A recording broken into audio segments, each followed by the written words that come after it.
आज के इस वीडियो के अंदर गाइस हम लोग बात करने वाले हैं कि कैसे आपको म्यूचुअल फंड के जो ट्रांजैक्शंस होते हैं वो आईटीआर के अंदर कैसे शो करने हैं, चाहे वो परचेज से रिलेटेड हो या फिर आपने सेल करके कैपिटल गेन या फिर कैपिटल लॉस बुक किया हो, कौन सा आईटीआर फॉर्म आपको रिक्वायरमेंट होता है, कैसे इक्विटी और डेट, क्योंकि दोनों का ही ट्रीटमेंट अलग तरह से होता है असेसमेंट 23 और 24 के अंदर। फिर नेक्स्ट ईयर से ये रूल भी यहाँ पे चेंज होने वाला है, तो गाइस वो भी मैं आपको बताने वाला हूँ कि प्लस आपको जो कैपिटल लॉस होता है उसके आपको प्रैक्टिकल के अंदर क्या बेनिफिट्स है वो भी मैं आपको इस वीडियो के अंदर एक्सप्लेन करने वाला हूँ।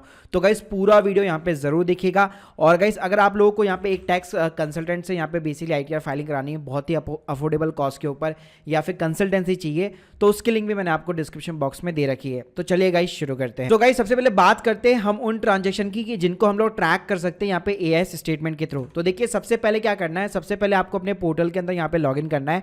आपको सिंपली यहाँ पे एआईएस वाले बटन के ऊपर क्लिक करना है। यहाँ पे गाइस आपको टीआईएस करके एक टैक्स पेयर इन्फॉर्मेशन समरी मिल जाती है। नॉर्मली क्या होता है, आप जो भी म्यूचुअल फंड चाहे बाय कर रहे हैं या फिर सेल कर रहे हैं, दोनों के ट्रांजेक्शन यहाँ पे एआईएस के अंदर आपको दिखने वाले हैं। तो यहाँ पे आप देख सकते हैं इस टाइप की आपको एक टैब देखेगी, sale of securities and units of the mutual fund. इसके ऊपर गाइस आप जैसे यहाँ पे क्लिक करेंगे तो यहाँ पे आप देख सकते हैं यहाँ पे आपको नॉर्मली जो है कैम्स का हो गया और के फिनटेक का हो गया, दोनों का बेसिकली यहाँ पे आपको नाम दिखने वाला है और कितने अमाउंट तक का आपने यहाँ पे म्यूचुअल फंड सेल आउट किया वो सिंपली तरीके से आपको दिखने वाला है। साथ में गाइस अगर आप थोड़ा सा नीचे जाएंगे तो गाइस यहाँ पे आपको मिल जाता है purchase of the securities and unit of mutual fund. तो इसके अंदर भी गाइस आपको कैम्स और के फिनटेक के यहाँ पे नाम मिल जाने वाली है, यानी आपने पूरे साल भर के अंदर जो भी म्यूचुअल फंड्स यहाँ पे बाई किए उसकी भी यहाँ पे सिंपली तरीके से रिपोर्टिंग होती है। अब देखिए गाइस आपको यहाँ पे रिटर्न फाइल करने के लिए दो स्टेटमेंट की रिक्वायरमेंट पड़ेगी। पहला आपको सिंपली यहाँ पे कैपिटल गेन का स्टेटमेंट चाहिए, दूसरा आपने जितना भी इन्वेस्टमेंट किया उसका आपको स्टेटमेंट चाहिए। तो देखिए यहाँ पे इन्वेस्टमेंट की मैं बात करूं तो केवल जो ईएलएस म्यूचुअल फंड्स होते हैं वही यहाँ पे जो है बेसिकली एलिजिबल होते हैं अगर आप आईटीआर के अंदर अपने डिडक्शन वगैरह लेना चाहते हो। तो उसकी बात बाद में करेंगे, पहले हम लोग कैपिटल गेन के ऊपर बात करते हैं। तो देखिए कैपिटल गेन के लिए क्या करना है, मैं आपको दो साइटों के लिंक जो है डिस्क्रिप्शन बॉक्स में देने वाला हूं, कैम्स की और के फिनटेक की। आपके कहीं पे भी क्यों ना म्यूचुअल फंड हो, चाहे आपने डायरेक्टली ईएमसी से बाय कर रखे, किसी एजेंट के थ्रू कर रखे, जैसे ग्रो के ऊपर, जीरोधा के ऊपर, कहीं पे डीमेट अकाउंट खुलवा रखा है, वहां से आपने बाय और सेल आउट कर रखा है, कहीं से भी कर रखे, आपको सिंपली इस वेब पेज के ऊपर आना है। यहाँ पे गाइस आपको सेलेक्ट करना है अपना जो है करंट ईयर, मतलब जो भी आपका फाइनेंशियल ईयर जिस ईयर के लिए भी आप यहाँ पे रिटर्न वगैरह फाइल कर रहे हैं। तो गाइस जैसे फॉर एन एग्जांपल हम लोग 2223 के लिए यहाँ पे फाइल कर रहे हैं, यहाँ पे सिंपली आपको अपना ईमेल आईडी डालना है, में अपना पैन नंबर डालो और म्यूचुअल फंड के अंदर सारे यहाँ पे सेलेक्ट कर लो। स्टेटमेंट के अंदर सिंपली आप पीडीएफ वगैरह सेलेक्ट कर सकते हो, एक अपना मनपसंद कोई भी पासवर्ड सेट कर लो और सबमिट बटन के ऊपर क्लिक कर दो। तो गाइस इससे क्या होगा, आपकी यहाँ पे कैपिटल गेन स्टेटमेंट की जो है एक रिक्वेस्ट यहाँ पे कैम्स को चली जाएगी और ये सिंपली जो है आपको थोड़ी देर के अंदर यहाँ पे एक मेल करने वाला है। सिमिलरली गाइस यहाँ पे के फिनटेक की भी लिंक है। अब कैम्स और जो के फिनटेक है उसके अंदर दोनों के अंदर ये अलग अलग म्यूचुअल फंड्स होते हैं, दोनों ही अलग अलग बहुत ही सारी अलग अलग एएमसी है जिन्होंने इन दोनों से यहाँ पे टाई अप कर रखा है। और यहाँ पे भी सेम कहानी है, यहाँ पे जैसे कि आपको प्रीवियस फाइनेंशियल ईयर सेलेक्ट करना है, अपना ईमेल आईडी डालना है और सिंपली एक पासवर्ड सेट करके यहाँ सबमिट बटन के ऊपर क्लिक कर दो। तो यहाँ पे भी आपकी आप देख सकते हो रिक्वेस्ट जा चुकी है। तो गाइस आप स्क्रीन के सामने देख सकते हैं के फिनटेक और कैम्स दोनों की तरफ से मेरे पास में मेल आ चुकी है और जैसे आप इन स्टेटमेंट को यहाँ पे ओपन करते हैं तो यहाँ पे आपको दिखाई देता है summary of the capital gain. तो देखिए गाइस इसके अंदर आपका शॉर्ट टर्म हो गया, लॉन्ग टर्म हो गया, आपको कुछ भी कैलकुलेट करने की जरूरत नहीं है। आप स्क्रीन के सामने देख सकते हैं आपका जितना भी शॉर्ट टर्म कैपिटल गेन है वो यहाँ पे लिखा होगा और जितना भी आपका लॉन्ग टर्म कैपिटल गेन है वो यहाँ पे आपका लिखा होगा, प्लस यहाँ पे सारी वैल्यूज वगैरह और क्वार्टरली वाइज आपको अच्छे तरीके से यहाँ पे डिटेल्स मिलने वाली है। Same kind of the thing अगर आप के फिनटेक का भी स्टेटमेंट खोलोगे तो उसके अंदर भी सेम चीज आपको मिलने वाली है कि आपका शॉर्ट टर्म कैपिटल गेन हो गया, आपका लॉन्ग टर्म कैपिटल गेन हो गया। तो गाइस क्या है, इससे आपको अलग अलग जगह जो है भटकने की यहाँ पे कोई भी रिक्वायरमेंट नहीं रहती है। अब गाइस बात करते हैं कि आपको फॉर्म कौन सा फाइल करना है, तो इसके लिए आईटीआर 2 या फिर आईटीआर 3 यहाँ पे एप्लीकेबल होगा, दोनों के अंदर ही कैपिटल गेन का शेड्यूल होता है। आईटीआर जो 1 होती है, जो आईटीआर 4 होता है उसके अंदर आप जो है सेल ऑफ सिक्योरिटी का जो है बेसिकली प्रॉफिट या लॉस बुक वगैरह नहीं कर सकते, उसके अंदर केवल आप अपना इन्वेस्टमेंट वगैरह दिखा सकते हैं। तो चलिए मैं पहले आपको इन्वेस्टमेंट की तरफ ही ले चलता हूं कि आपका जो भी ईएलएस का इन्वेस्टमेंट होता है उसकी डिडक्शन आपको कहां पे मिलती है। तो देखिए गाइस यहाँ पे मैं सिंपली आईटीआर 2 के ऊपर आ चुका हूं। अब गाइस यहाँ तक कैसे पहुंचना है तो इसके ऊपर अपना पूरा एक स्टेप बाय स्टेप यहाँ पे वीडियो वगैरह बना हुआ है, उसकी लिंक मैं आपको डिस्क्रिप्शन बॉक्स में दे दूंगा। आप देखिए अगर आपका सिंपली जो है इन्वेस्टमेंट है म्यूचुअल फंड्स के अंदर, तो चाहे आईटीआर 1 हो, 2 हो, 3 हो, 4 हो, चाहे कोई सी भी आईटीआर क्यों ना हो, यहाँ पे आपको जो है एटीसी की यहाँ पे डिडक्शन मिल जाती है। एटीसी के अंदर आपको बेसिकली 1.5 लाख रुपए तक की डिडक्शन मिल जाती है। तो अगर आपने ईएलएस म्यूचुअल फंड के अंदर इन्वेस्टमेंट कर रखी है तो उसकी डिडक्शन आप यहाँ पे ले सकते हैं, और जो मैक्सिमम लिमिट है वो सिर्फ 1.5 लाख रुपए की है। प्लस इसके अंदर आपका देखिए लाइफ इंश्योरेंस इंक्लूडेड होता है, बच्चों की फीस वगैरह हो गई, 5 साल की फिक्स डिपॉजिट हो गई, और इसके अलावा जो इक्विटी रिलेटेड जो ईएलएस म्यूचुअल फंड्स होते हैं स्पेशली जो जिनके ऊपर 3 साल का ब्लॉकिंग पीरियड रहता है वो केवल यहाँ पे इंक्लूडेड होते हैं। तो अगर आपने ऐसे म्यूचुअल फंड के अंदर इन्वेस्ट किया है तो उसकी डिडक्शन आप सिंपली यहाँ पे एटीसी वाले सेक्शन के अंदर ले सकते हैं। अब गाइस बात करते हैं कि हम लोगों ने ये जो कैपिटल गेन के स्टेटमेंट यहाँ पे डाउनलोड किया उसको दिखाना कैसे, तो ये उसके लिए बड़ा ही आसान है। यहाँ पे आपको कैपिटल गेन वाले शेड्यूल के अंदर जाना है। तो देखिए यहाँ पे आपको मैं दोनों बताऊंगा, इक्विटी और डेट दोनों बताऊंगा। तो देखिए अगर मैं इक्विटी की यहाँ पे बात करूं, अगर आपका शॉर्ट टर्म कैपिटल गेन है तो यहाँ पे 111 ए लग जाता है, अगर लॉस भी है तो भी 111 ए लग जाता है। अगर आपका लॉन्ग टर्म कैपिटल गेन है या फिर लॉस है तो फिर 112 ए यहाँ पे रूल एप्लीकेबल हो जाता है।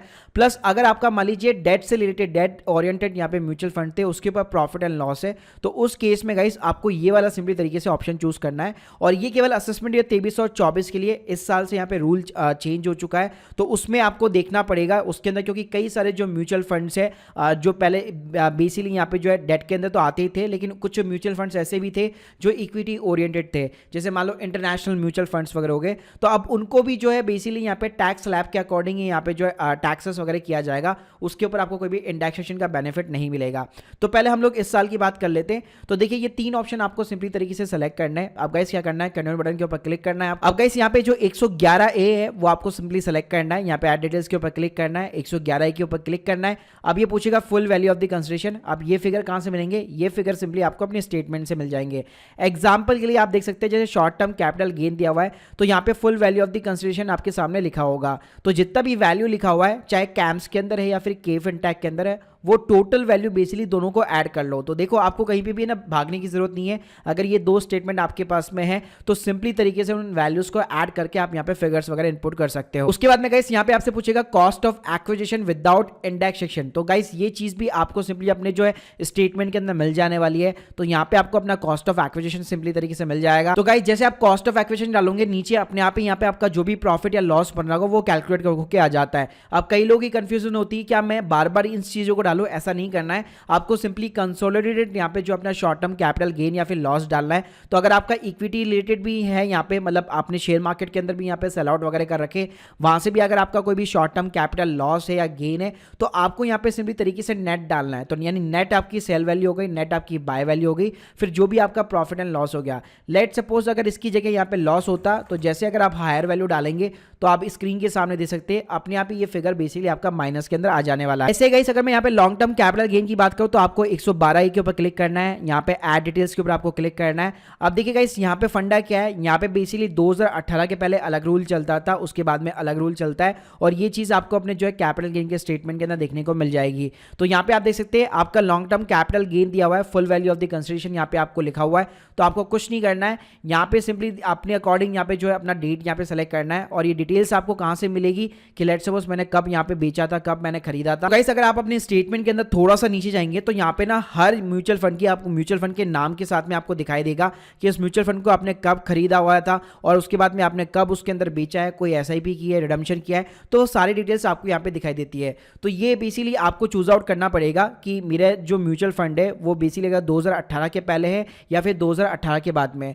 तो फॉर एन एग्जांपल अगर 2018 के बाद में है तो यहाँ पे आपको कुछ नहीं करना, full value of the consideration डालना है। गाइस यहाँ पे भी अगेन आपको full value of the consideration डालना है और कॉस्ट ऑफ एक्विजिशन, जो कि सिंपली तरीके से आपको अपने स्टेटमेंट के अंदर यहाँ पे जो है मिल जाने वाला है। गाइस यहाँ पे आप देख सकते हैं यहाँ पे आपका प्रॉफिट निकल के आ चुका है। तो गाइस ऐसे सिंपली तरीके से आपको अपना जो है शॉर्ट टर्म कैपिटल गेन और लॉन्ग टर्म कैपिटल गेन यहाँ पे ऐड करना है। तो ये तो बात हो गई इक्विटी की। लेट सपोज अगर आपका डायरेक्ट डेट ओरिएंटेड यहाँ पे म्यूचुअल फंड है तो गाइस उस केस के अंदर आपको 111 ए 112 ये दोनों एप्लीकेबल नहीं होगा। यहाँ पे एक तीसरा कॉलम दिया हुआ है, यहाँ पे आपको ऐड डिटेल्स के ऊपर क्लिक करना है, फिर आपको चेकआउट करना पड़ेगा स्टेटमेंट के थ्रू कि मेरा जो डेट ओरिएंटेड म्यूचुअल फंड है वो शॉर्ट टर्म है या फिर लॉन्ग टर्म है।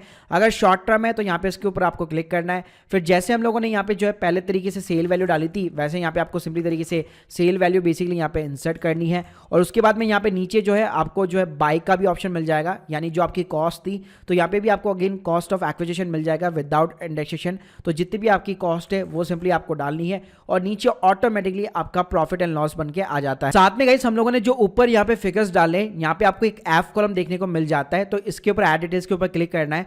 तो गाइस यहाँ पे क्या करना होगा, आपको क्वार्टरली वाइज इन प्रॉफिट या लॉस को यहाँ पे डिस्ट्रीब्यूट करना होगा। वैसे आपके पास में स्टेटमेंट है और कैम्स यहाँ पे पूरी तरीके से क्वार्टरली वाइज भी आपको यहाँ पे प्रोवाइड करता है चीजें।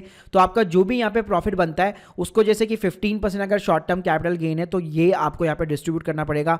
अगर आपका लॉन्ग टर्म कैपिटल गेन है तो 10% वाले रेट के अंदर आपको जो है डिस्ट्रीब्यूट करना पड़ेगा। और तीसरा अगर डेट ओरिएंटेड था आपका सिंपली तरीके से, तो यहाँ पे आपको जो है short term capital gain as per the जो है स्लैब रेट जो भी आपकी एप्लीकेबल होती है वो चीज़ें यहाँ पे आपको दिख जाने वाली है, तो उसके अंदर आपको सिंपली तरीके से एंटर करना है। लेकिन ये कॉलम आपको तभी फिलअप करना है जब अब ऊपर आपके प्रॉफिट्स है। अगर आपके लॉसेज होते तो ये यहाँ पे चीज़ें फिलअप करने की जरूरत नहीं है, ये केवल तभी फिलअप करना है जब आपका प्रॉफिट हो। अब गाइस इसके साथ एक और चीज़ यहाँ पे कई लोग कंफ्यूज होते हैं कि हमें ये जो परचेज ऑफ सिक्योरिटी और यूनिट्स ऑफ म्यूचुअल फंड्स दिख रहे हैं क्या ये भी हमें दिखाने हैं? तो देखिए ऐसा नहीं होता है। अगर आपने उसको बेचा है, बेसिकली प्रॉफिट या लॉस बुक किया है, तभी आपको यहाँ पे जो अपने आईटीआर स्टेटमेंट के अंदर दिखाना पड़ता है।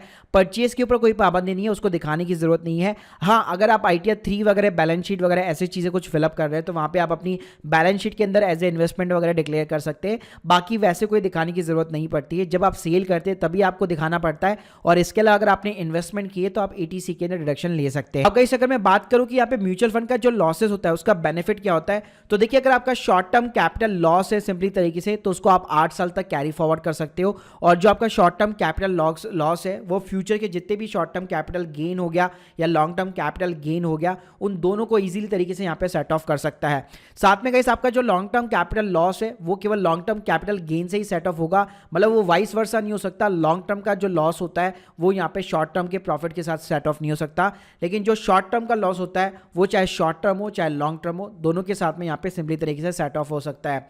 तो अगर आपका यहाँ पे म्यूचुअल फंड के अंदर लॉस भी है तो उसके बाद में भी आपको हमेशा अपनी आईटीआर फाइलिंग के अंदर ये चीजें यहाँ पे दिखानी चाहिए। तो गाइस इस तरह से आप यहाँ पे स्टेप बाय स्टेप जो अपनी आईटीआर फाइलिंग कर सकते हैं म्यूचुअल फंड्स की स्टेटमेंट के साथ में। गाइस यहाँ पे 2023 के अंदर जो चेंजेस हुए हैं वो बेसिकली मैंने इस वीडियो के अंदर प्रॉपर तरीके से यहाँ पे एक्सप्लेन किया हुआ है कि कौन सी कैटेगरी वाले जो म्यूचुअल फंड्स है उनको शॉर्ट टर्म के अंदर रखा गया है, यानी कि किनको डेट ओरिएंटेड बनाया गया है। और डेट के ऊपर भी पूरा रूल यहाँ पे जो है चेंज हो चुका है, आपको इंडेक्सेशन का बेनिफिट्स वगैरह नहीं मिलता है।